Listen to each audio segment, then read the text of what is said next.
YouTubers, Grimmy here, and this is the video review for the Power Rangers Legacy series, Megazord. Yep, the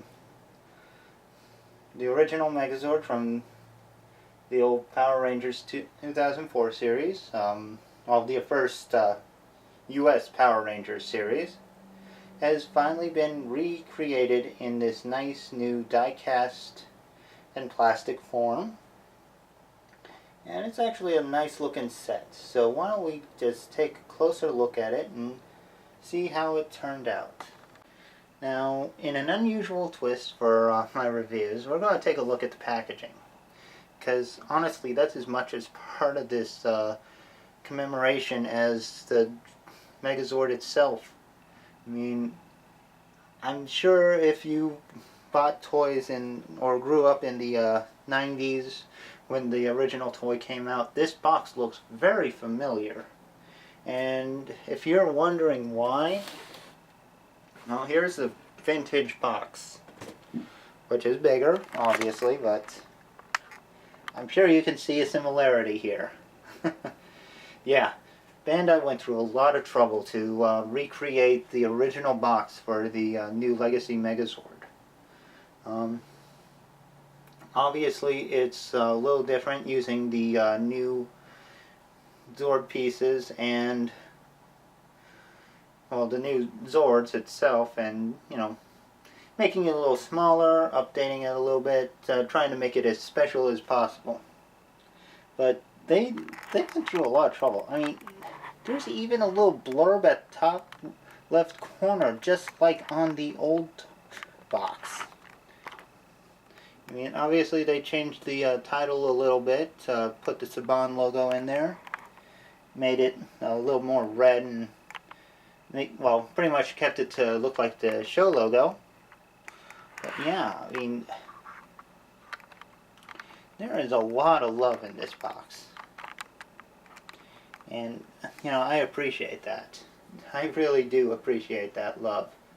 So I thought it was worthwhile to show you what the box looked like. You know, sides are a little different, but you know, you got the story, which is on there. Not going to show it, but you got the bio for the Megazord, which is right here, and you got another one right there. And the back, once again, a lot of effort to make sure that these were kept as close to each other as possible, and it is very much appreciated. Obviously they're not mentioning the Ultra Zord on the new box because Titanus has yet to be released, and they only recently released the Dragon Zord. So yeah, the combinations aren't listed, but other than that, this is an attention to detail that I adore, and I think that's worth mentioning. Okay, but I guess it's time we finally get to the toys inside the box. Alright, so the first thing that we should look at this thing is the fact that these figures are pretty much a redone of the 2010 Megazord, which was a remake of the 2004 release of the first US Megazord, which was Daizujin in Japan. So yeah, this guy's been remade a lot. So, but this is pretty much like just a reuse of the 2010 mold, and it was actually reused well. I believe this is a great improvement over the 2010 version, which had a lot of soft plastic and, you know, just didn't measure up to the original. I believe this one actually did manage to pull that off by adding die-cast metal parts to each Zord. Like, you got a die-cast metal head on the Pteranodon. These big arm bits are made of die-cast. The Tyrannosaurus thighs are die-cast.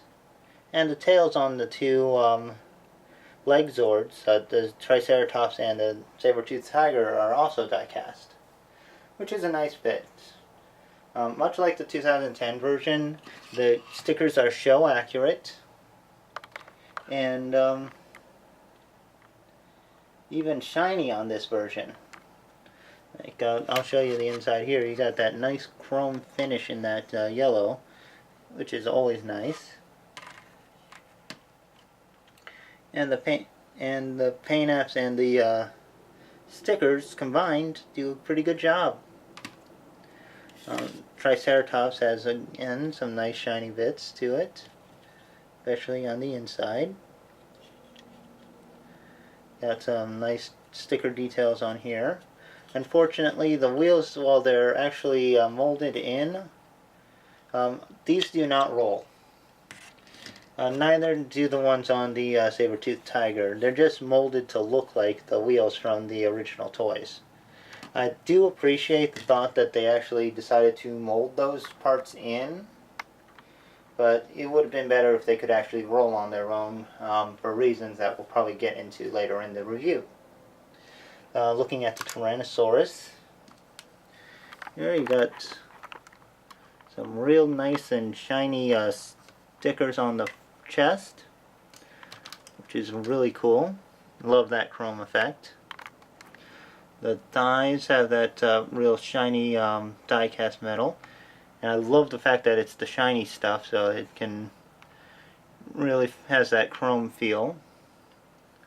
And then you got plastic legs, which is a little off-putting, but they actually do a good job of keeping them up, so the joints are nice and tight. He also has little joints here in the shoulders, up and down movement on the head with an opening jaw. And you can see he has a couple guns in the jaw, which is just a sticker, but still nice.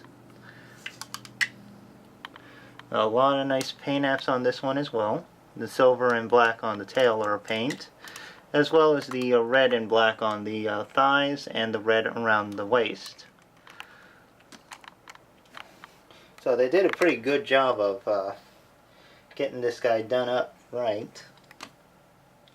So we'll move on to the Mastodon. And as you guys said before, nice shiny decals. Unfortunately, you only get one set of the, like one pair of, I'll get into that later, but there should be some stickers here and here, but they only included enough for one side of each arm, well, each of these, and there's a reason why they're not showing right now. But yeah, I mean, no articulation on this guy though. He's pretty much just a brick. Triceratops, pretty much the same. You can move the tail for gun action, but that's about it. Saber-toothed tiger actually is pretty well articulated. You got movement at the, you help if you can see it. You got movement at the shoulders and at the hind legs, as well as the flip-up tail for a gun bit. So yeah, that one's articulated. And then finally we got the pteranodon, or pterodactyl. Zoom out a little bit here, okay. But it's got some nice movement at the head. You can move the wings a bit, mostly for transformation. And these two guns are removable to show a more streamlined flying mode,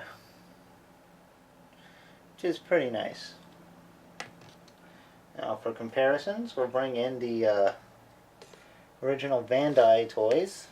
Well, they're all Bandai toys, but these are like from these are the original versions. Okay, here's the Mastodon. And yeah, mine have retro labels on them, so try to bear with me on that. Get this.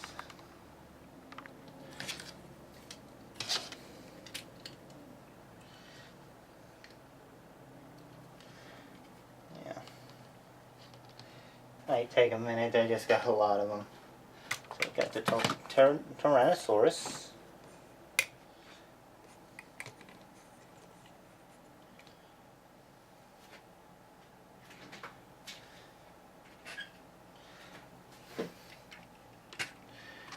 Get these in.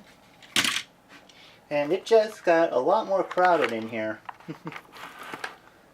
Had to back up a little bit. As you can see, the older toys are a bit bigger. Some larger than others, but yeah, the older toys are bigger in this case, which is it's okay. I mean, sometimes toys shrink over the years. It's happened with Transformers, so it's not unexpected. But the accuracy does work pretty well, especially when you consider that these toys that I got for the old versions are using repro labels that were designed to be more show accurate than the original toys, who had changed a lot of detailing to make it more American friendly, I guess, or just I don't know, couldn't do symbolism or something. Not sure what the reasons were, but yeah, they're a little different. But I think it's about time we actually brought these 5 Zords together and see what they combine into.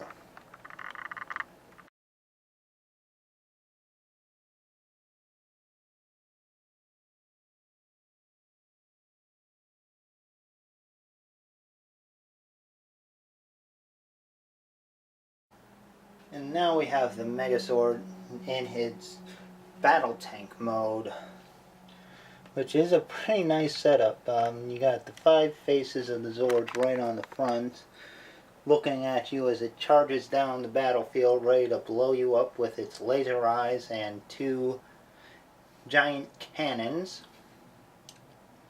It's pretty sweet. I mean, and this is actually a nice representation of the battle tank. The only unfortunate thing is that you actually have to remove the arms and flip them around to actually get the Mastodon feet to face the right way. Otherwise, you'll be dealing with a lot of hollow bits on the top, which is unfortunate. And this is probably good enough time as any to mention that these stickers, they should have included 4 of them, like these little circle ones, because while this one has a nice view on it, the other side, I can find it, there we go.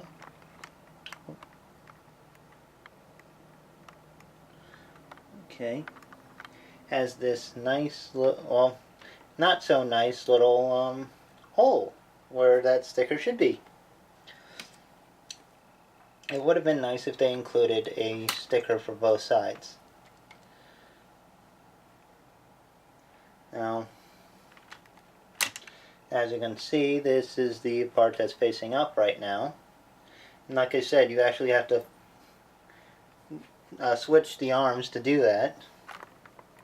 But luckily in this case, the arms are designed to just pop right off. So actually removing or replacing the arms is pretty easy to do.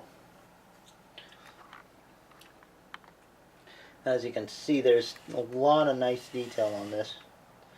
All the details on the Zords really show themselves well on this form. Although, if you put it to the side, you got a little bit of a gap issue. That's unfortunate, but that's just the way that this one is arranged. Some of the differences between this and the original kind of hindered this tank mode a bit. And unfortunately, since there are no wheels on the bottom, all you can do is have him just kind of drag along the surface, which can hurt the paint for some of these. But for comparison, there's the Legacy version, and here comes the original.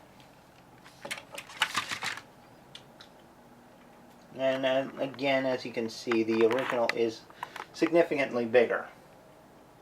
But both are done very nicely.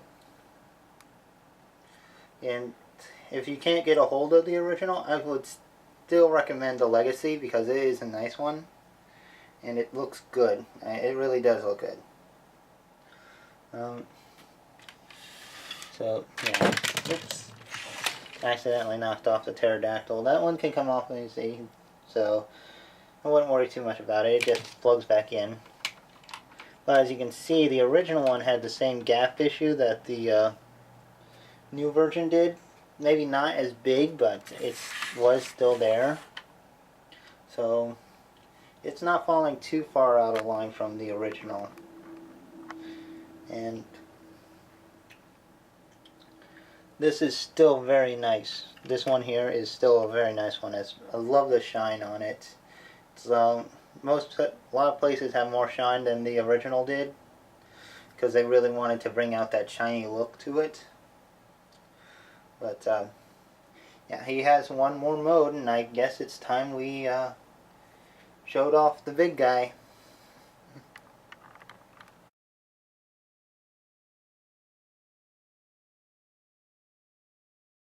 And now the Megazord is in its full robot mode and looking really good while it's at it.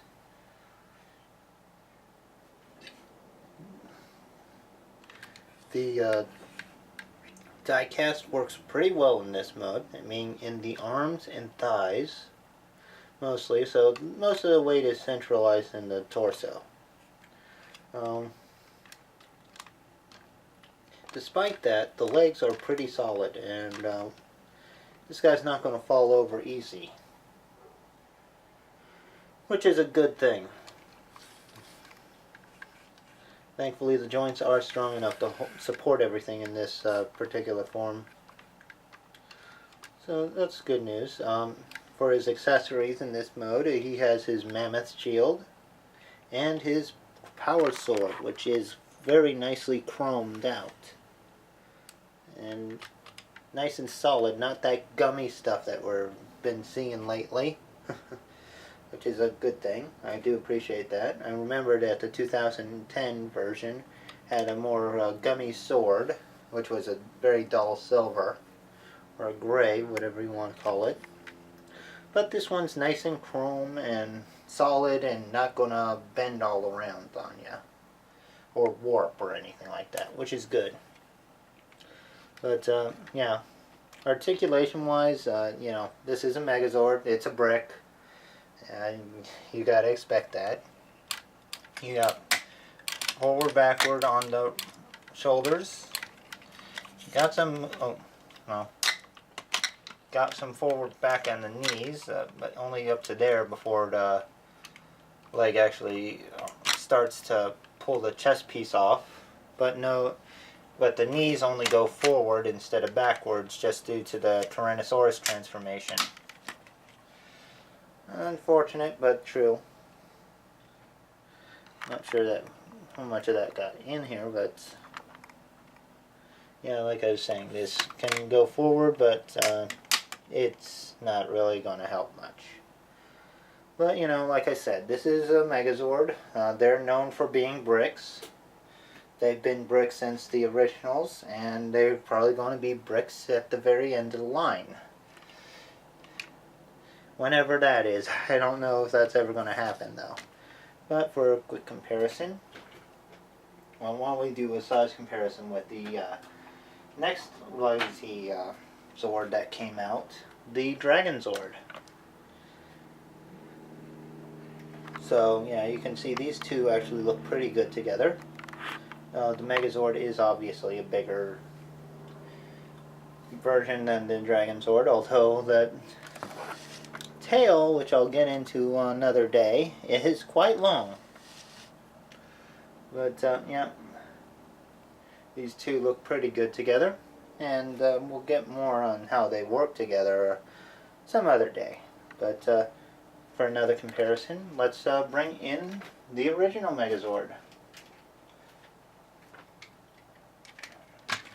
which, again, bigger than this one. That's probably going to be the case all the time. this, but you know, that's how it goes. This was made when plastics were much cheaper. I can't make it any more obvious than that. So yeah, but all in all, these two do look pretty nice together, you know. And I think the details on the new version were actually well done.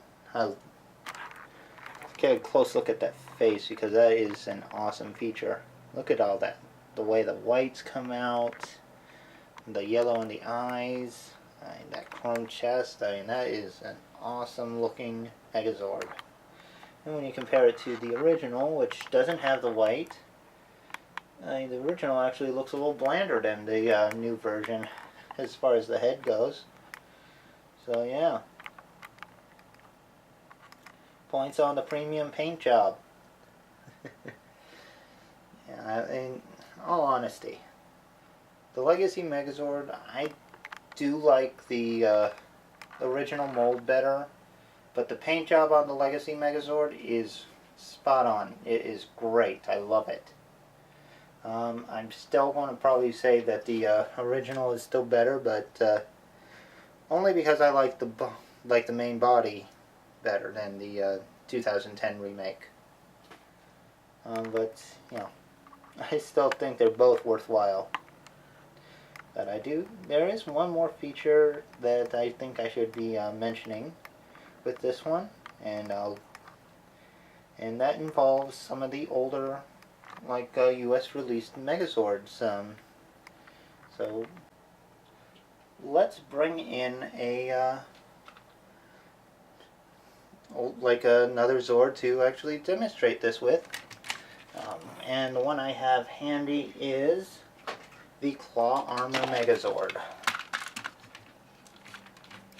Ooh, who fell apart on me.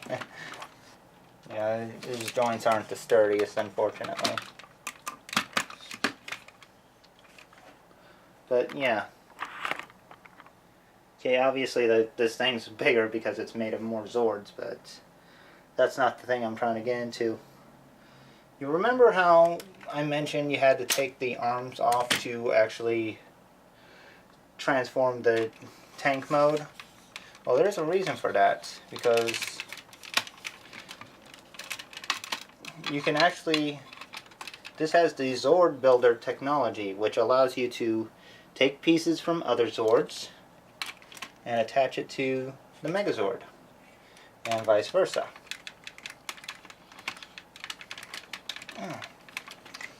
So it's a real tight fit. And I'm going to tear this thing apart before I get this arm on. and sorry guys, this is a lot tighter fit than I expected it to be.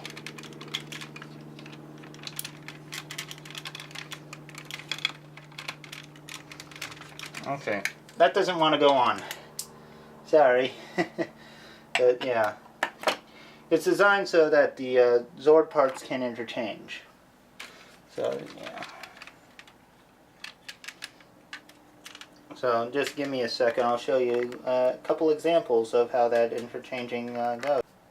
Okay, so I got rid of the Claw Zord part of it, and just swapped parts from the Samurai Megazord with the Legacy Megazord, and as you can see, the parts actually swap pretty well. This is part of the US line's Zord builder technology, where all the Zords actually have the same interchangeable parts, so you can actually use the same peg and port to remove parts from one Megazord and put them onto a different one, which is pretty nice. I'll give Bandai credit for that. It is a nice gimmick, and the interchangeability will add play value to any upcoming Megazords, like the Legendary or the Gosei Grave. Though I still think the Japanese versions are better, but this is a nice feature. I'll give Bandai America credit, and it's a nice feature, and I kind of approve of it. Anyway, all in all, I do think the Legacy Megazord is a good Megazord to have. Even if you don't collect the U.S. Power Ranger toys, get the Legacy Zords. They're pretty awesome. They have good look to them, and I would highly recommend them very easily. So I hope you have enjoyed this review, and I will see you next time. Take care, so long, and have fun.